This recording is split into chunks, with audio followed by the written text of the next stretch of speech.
You wake up every morning, but you're not really awake. And the worst part, you don't even realize it. You go through your day stuck in autopilot. Your body is here, but your mind is somewhere else. Trapped in the past, replaying old mistakes, reliving past pain, regretting moments you can never change. The truth is, you're not living in the present. You're a prisoner of your own history. Have you ever noticed how your past still controls you? A single failure from years ago still defines how you see yourself today. A broken relationship still whispers that you're not enough. A missed opportunity still haunts you, convincing you that you'll never get another chance. But let me ask you this: what if the only thing holding you back was you? We like to believe that time heals all wounds, but that's a lie. Time doesn't heal, it only buries. And what's buried alive will always find a way to haunt you. Close your eyes for just 1 second. Imagine what your life would be like if you were finally free from your past. Hold on to that thought, because today you'll learn how to let go, reclaim your focus, and finally move forward. Are you ready? Once you hear this, you will never look at your past the same way again. 1. The past is no longer your present, but why are you still stuck? You might think you've moved on, but your mind tells a different story. The past is like a ghost. It doesn't live here anymore, yet somehow it still lingers. It appears in quiet moments, in the pauses between conversations, in the silence before you fall asleep. A memory, a regret, a version of yourself you can't seem to leave behind. You know it's over, but it still defines you. Michael Phelps knows this feeling too well. He wasn't just an athlete, he was a god in the water. 23 Olympic gold medals, the greatest swimmer in history, an icon who dominated his sport like no one before. But when the competition was over, when the cameras stopped flashing, he found himself sinking, not in a pool, but in his own thoughts. After his last Olympic race, Phelps spiraled into depression. He had reached heights no human had ever achieved, yet he felt utterly lost. His past glories haunted him because they made the present feel insignificant.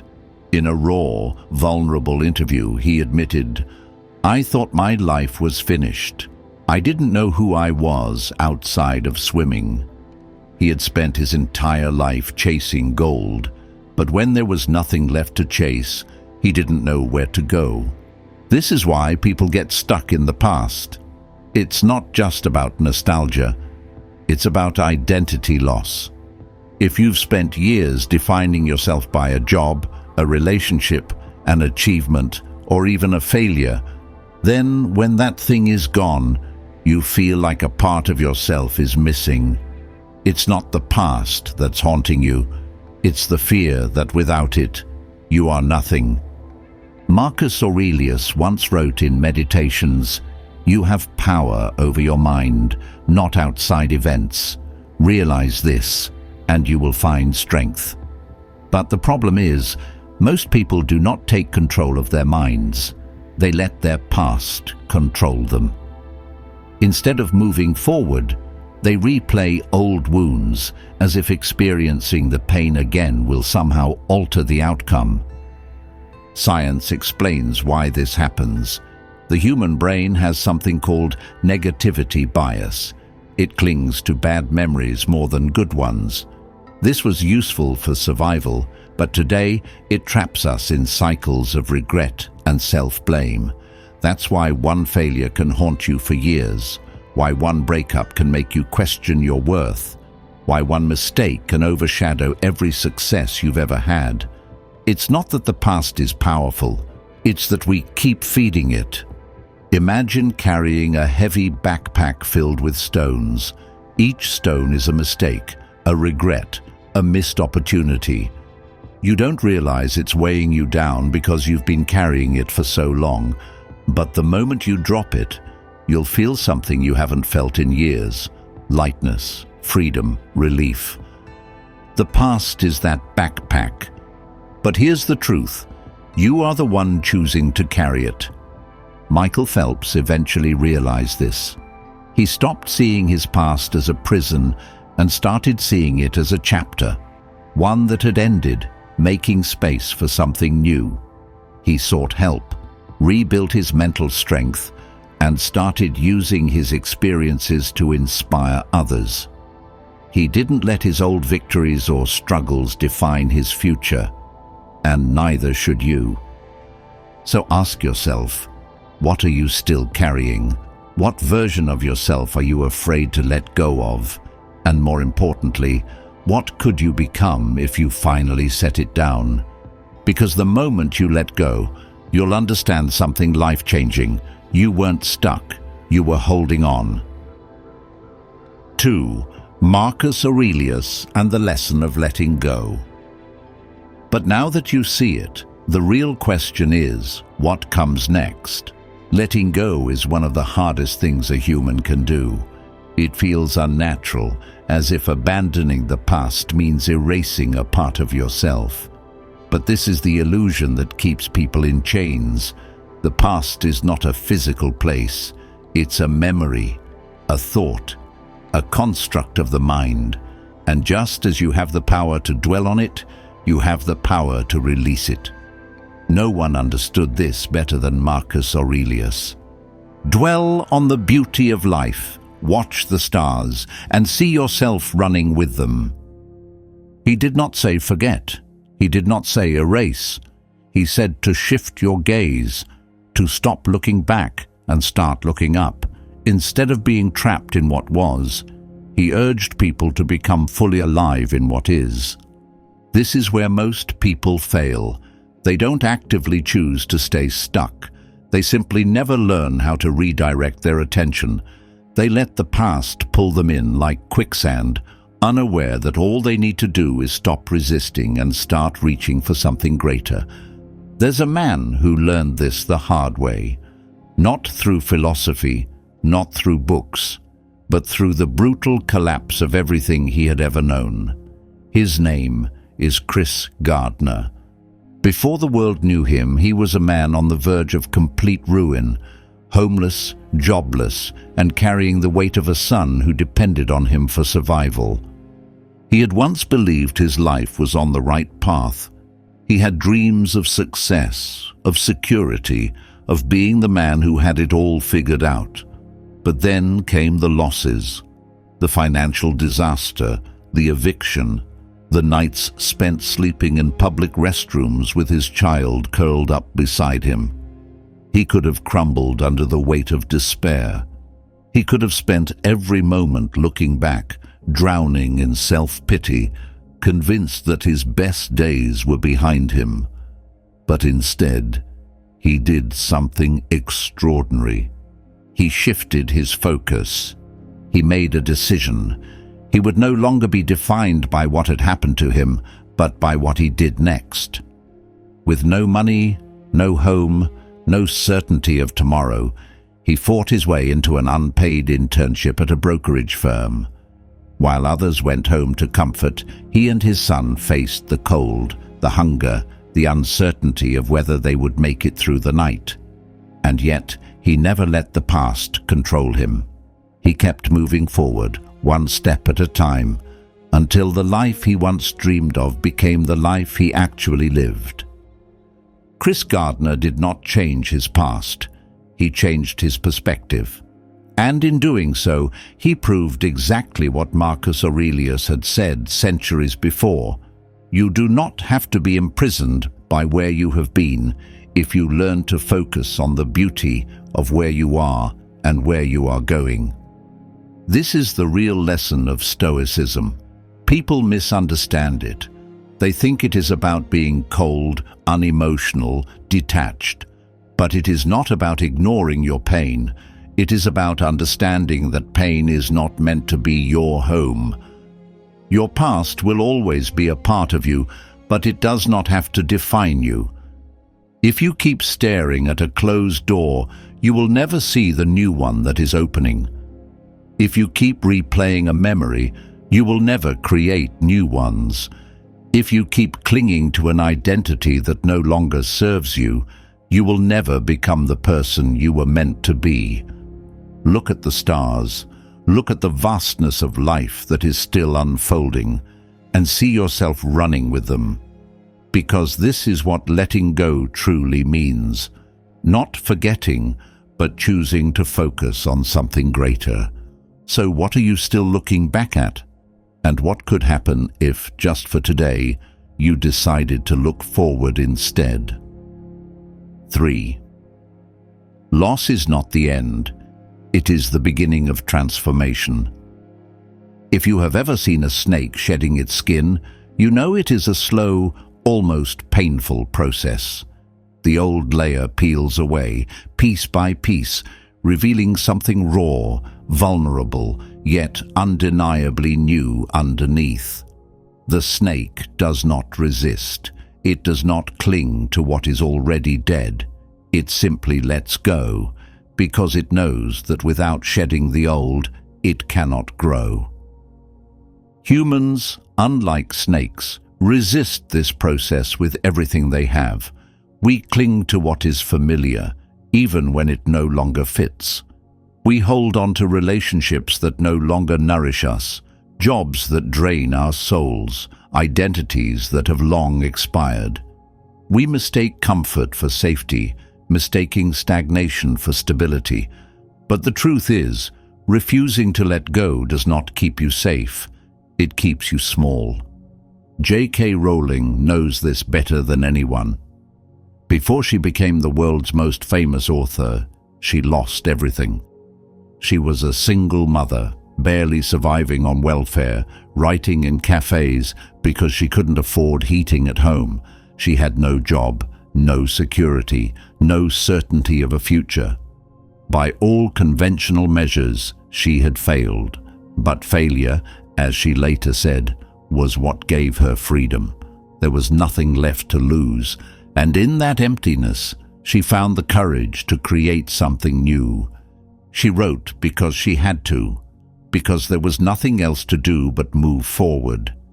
And that act of moving, of choosing to build instead of mourn, changed her life forever. The world saw her as someone who had nothing, but in reality, she had something most people never allow themselves to have: the ability to start again, completely unburdened by what came before. This is what people do not understand about loss. It is not just an ending, it is an invitation. It is the universe telling you that you are ready to become something more. But most people don't see it that way. They see the empty space and panic. They feel the loss and mistake it for failure. They forget that transformation always requires destruction first. Marcus Aurelius, the great Stoic emperor, understood this deeply. He once wrote, "What stands in the way becomes the way." The obstacle is not there to break you, it is there to shape you. The storm is not there to destroy you, it is there to forge you into something stronger. The loss is not a punishment, it is a passage, a doorway, a test of whether you are willing to become the person you are meant to be. Most people will never cross that doorway. They will stay in the ruins, grieving what once was, convincing themselves that what they lost was the best they would ever have. They will stand still, paralyzed by fear, while others walk through the fire and emerge transformed. But what if, instead of fearing loss, you embraced it? What if you understood that shedding your old life is not a tragedy, but a necessity? What if you realized that every loss you have ever experienced was pushing you closer to the person you were meant to become? J.K. Rowling did not let loss define her. She let it refine her. She let it strip away everything that was not essential until only one thing remained: her purpose. She did not fear the blank slate. She used it. And so the question is, will you? You have spent so much time mourning what is gone. But what if, instead of mourning, you celebrated the space it left behind? What if you saw it as an open field, waiting for you to build something greater than before? What if you understood that this moment, right now, is not the end of your story, but the moment it truly begins? The snake does not fight the shedding of its skin. It does not fear the process of renewal. It simply trusts that what comes next will be greater than what came before. And now, so must you. But here's the real challenge. What if you took action today? Right now, take out a piece of paper. Write down the one thing from your past that you are still holding on to. An identity, a regret, a loss that has kept you from moving forward. Describe it in full. What does it feel like? What has it taken from you? And then, at the bottom of the page, write this: "This no longer defines me. I release it. I choose to move forward." Now, do something powerful. Destroy that piece of paper. Rip it up. Burn it. Let it go in whatever way feels right. Feel the weight lift from your shoulders, if only for a moment. Because the act of letting go is not just a decision, it is an action. The past has no power except the power you give it. So the real question is, will you continue to carry it, or will you finally set it down? 4. Why do we always wait for the perfect moment to begin? You tell yourself you'll start when the timing is right, when things settle down, when you have more money, more confidence, more clarity. You convince yourself that there will be a perfect moment when the stars align, when fear disappears, when you will feel completely ready. But that moment never comes. Days turn into months. Months turn into years.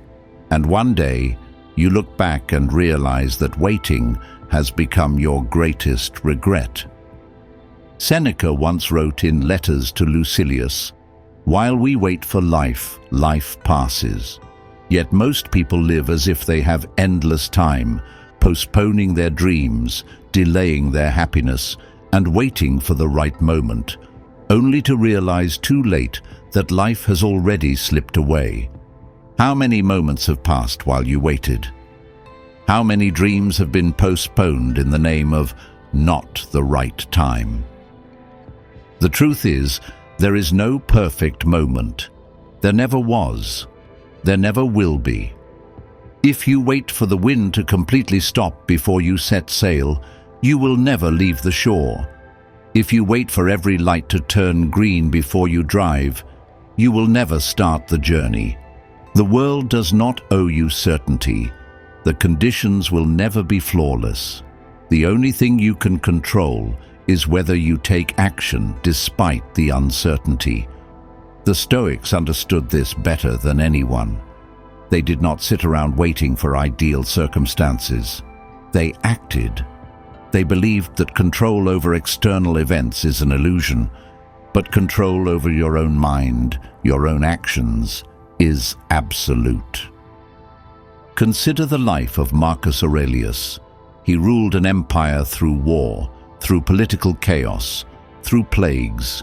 He had every reason to wait, to delay difficult decisions, to hope for a better time.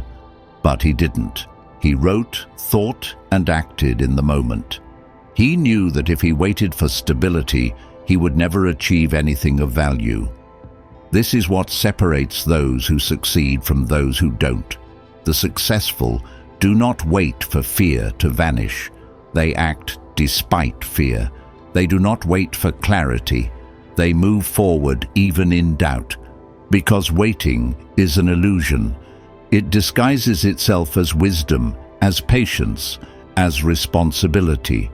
But in reality, It is fear in disguise. Think about it. Have you ever delayed something not because it was impossible, but because starting was uncomfortable? You tell yourself, I'll start working out when I have more time. I'll launch my business when I have more experience. I'll move on when I feel ready. But here's the truth. You will never feel fully ready. And if you wait for that feeling, you will wait forever. History proves this. Take Sarah Blakely, the founder of Spanx. She had no business background, no funding, no expertise. If she had waited for the perfect moment, for the right investors, for absolute certainty, she would still be selling fax machines. Instead, she took action. She made mistakes. She figured it out, and she built a billion-dollar empire from nothing. Or look at the Wright brothers. They had no formal engineering education, no degree in aerodynamics, no expert approval. By all logic, they should have waited until they knew more. But if they had waited, they would have watched someone else take flight first. The greatest breakthroughs in history were made by people who acted before they were ready. So what would happen if you stopped waiting? What if today, right now, you made the decision to act, even if things weren't perfect? This is where most people fail. They think they are waiting for the right time, but what they are really waiting for is permission. Permission to be imperfect, permission to make mistakes, permission to take up space. But you don't need permission. You just need to start. And here's your challenge. Right now, take out a notebook, your phone, or anything you can write on. Write down one thing you have been putting off because the time isn't right. A dream, a goal, a change you know you need to make. Now, next to it, write down the real reason you haven't started. Be brutally honest. Is it really because of the timing, or is it because of fear? Then write down one small action, one thing, no matter how tiny, that you can do today. Not tomorrow, not next week. Today. Because life is happening now, and the longer you wait, the more you will regret the time you lost. Seneca was right. While we wait for life, life passes. So what will you do? Will you keep waiting for the perfect moment? Or will you decide that right now is perfect enough? 5. Don't erase your past. Use it as a launchpad. You can't outrun your past. No matter how much you try to forget it, it will always be there. But here's the truth. Most people don't realize your past is not a weight holding you down. It is the leverage that can launch you forward. Think of a long jumper. In order to propel themselves as far as possible, they don't just sprint and leap blindly. They push off a solid surface with immense force. Their power does not come from denying the ground beneath them, but from using it as a foundation to reach greater heights. Your past is that foundation. You can see it as an anchor keeping you stuck, or you can see it as a launching pad, a force that, when used correctly, gives you more momentum than anything else ever could. Walt Disney understood this better than anyone. Before he built an empire, he was a man who had failed spectacularly. His first animation company went bankrupt. He was told he lacked creativity. He was even fired from a job at a newspaper because, as his boss put it, he lacked imagination and had no good ideas. Imagine that. The man who would later create one of the most imaginative worlds ever built was once told that he had no vision. Most people would have let that moment define them. Most people would have carried that rejection as a wound, proof that they weren't good enough. But Disney did something different. He used his failure as fuel. Instead of letting his past defeat him, he turned it into the very reason he had to succeed. That's the lesson most people never learn. They think that because they have failed, because they have suffered, because they have been rejected, that it means they are doomed to stay there. But in reality, the most powerful force in your life is the pain you have already endured, if you know how to use it.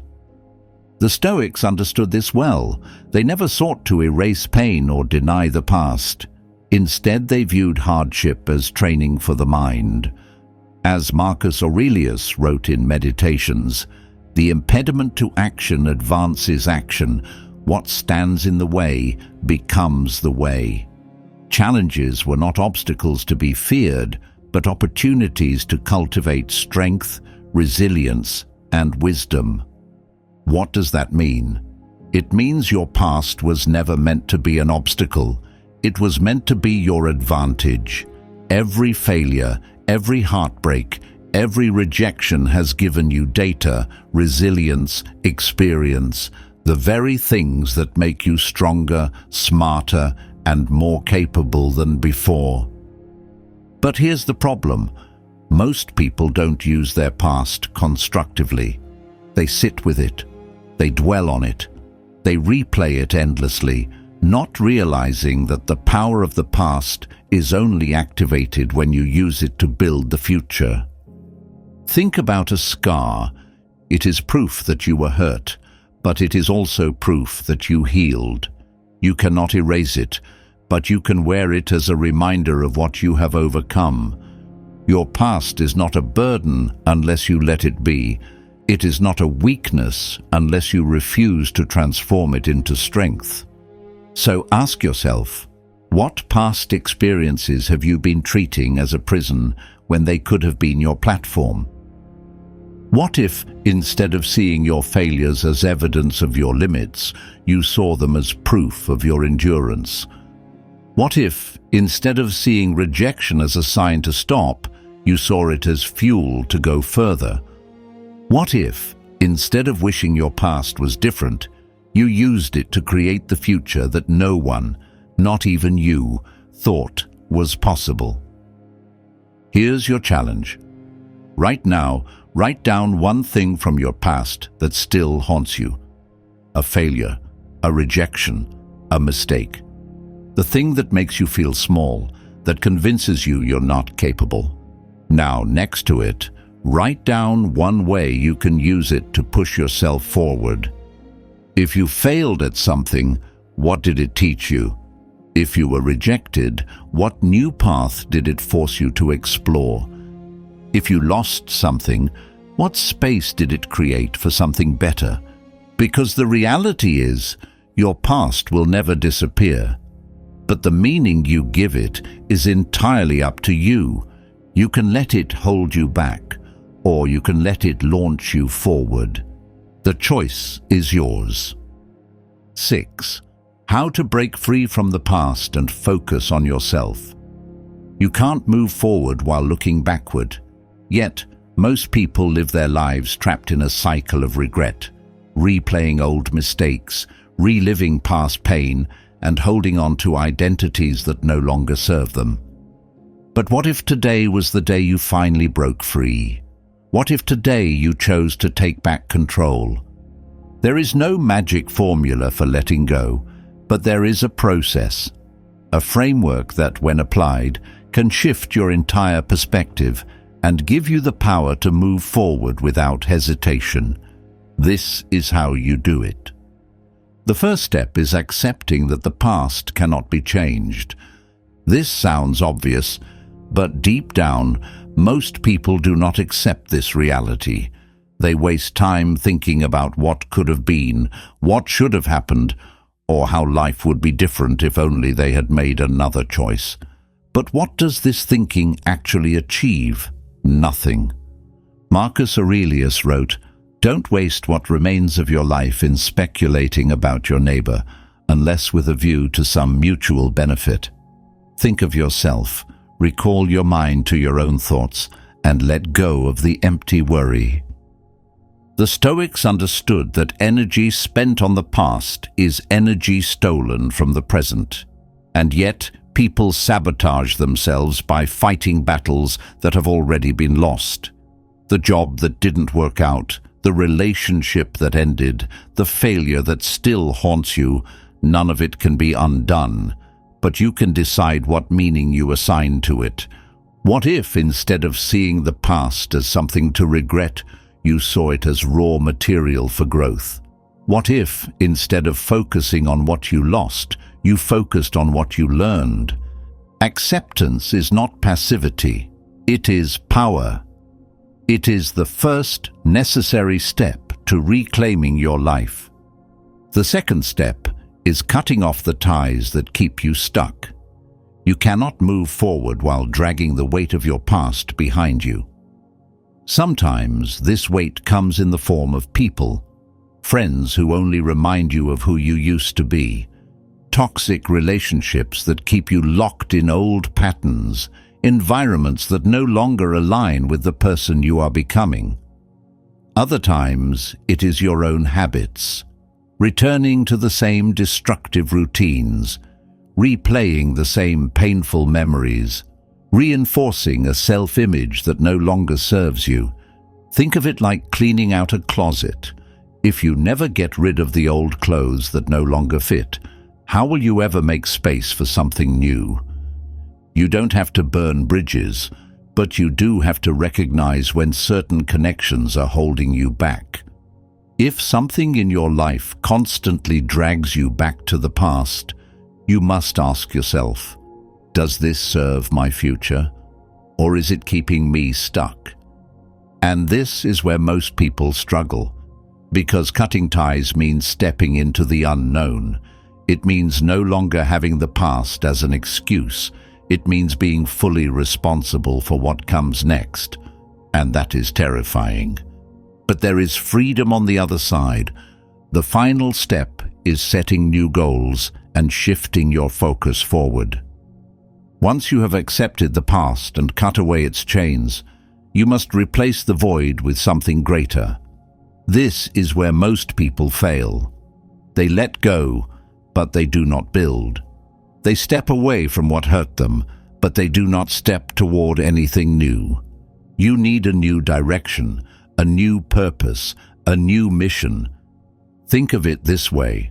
When a ship changes course, the captain does not just stop steering and hope for the best. They pick a destination, adjust the sails, and move forward with intention. So ask yourself, where do I want to be in 1 year? Who do I want to become?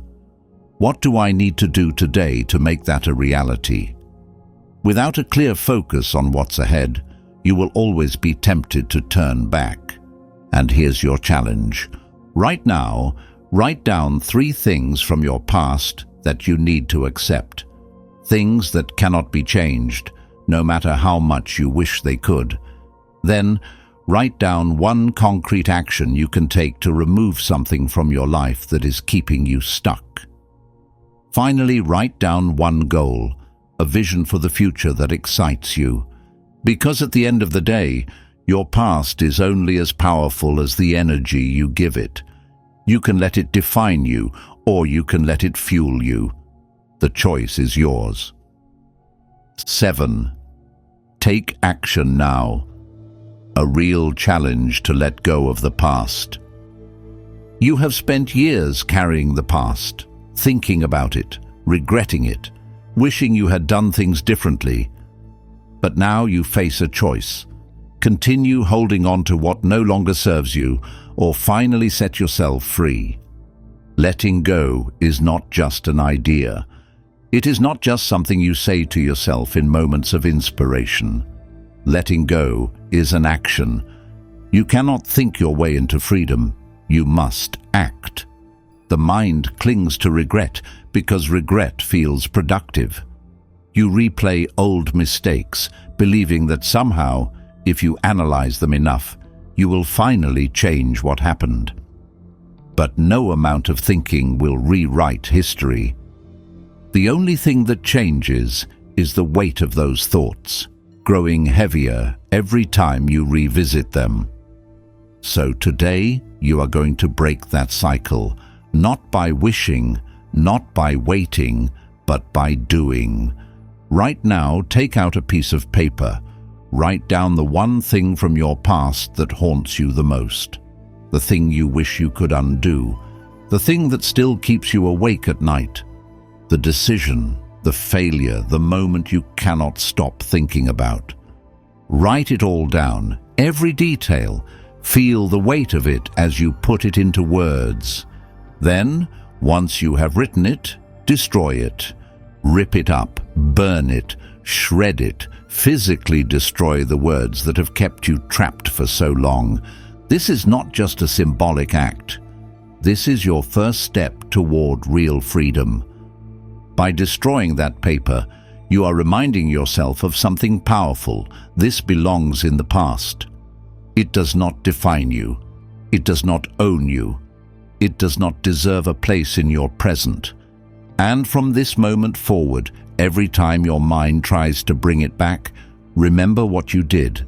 You have already let it go. But letting go is not a one-time event. It is a daily decision, a commitment to focus on the present instead of the past.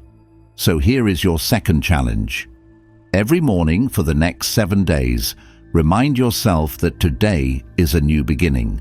When you wake up, say these words. Today is a fresh start.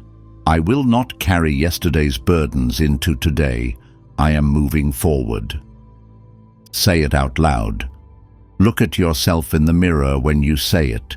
Feel the truth in the words. Because here's what happens when you stop carrying the past. You make space for the future. The more you release, the lighter you become. The lighter you become, the further you can go.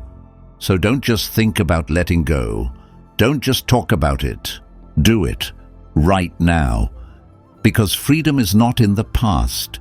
It's in the choice you make today. If today you woke up with no memory of your past, who would you be? Would you still carry the same fears, the same regrets, the same limiting beliefs? Or would you finally be free to live as the person you were meant to become? Your past does not define you unless you let it. Every single day, you have a choice. You can either keep revisiting old chapters, rereading the same painful lines, reliving the same mistakes, or you can turn the page and write a new story, a story where you are the one in control. This is the essence of Stoicism, not to erase what has happened, but to master how you respond to it. The past is beyond your control, but this moment, right now, is yours. The Stoics did not wait for perfect conditions. They did not allow their history to dictate their future. They focused on what they could control, their thoughts, their actions, their mindset. And that is exactly what you must do. So what will you choose? Will you let old wounds shape your future? Or will you use them as fuel to become something greater? Right now, take a step forward. Drop one thing that no longer serves you. It could be a regret, a grudge, or a fear that has been holding you back. And then share it in the comments. What are you letting go of today? When you write it down, you make it real. When you share it, you take power over it. And if this message resonated with you, if you found even one insight that shifted your perspective, then don't keep it to yourself. Like this video. Share it with someone who needs to hear this. Subscribe to this channel for more Stoic wisdom that helps you build a life of strength and clarity. Because at the end of the day, life is not about what you have lost. It is about what you are willing to create. Now, the only question that remains is this. If today was your first day with no past to hold you back, how would you live?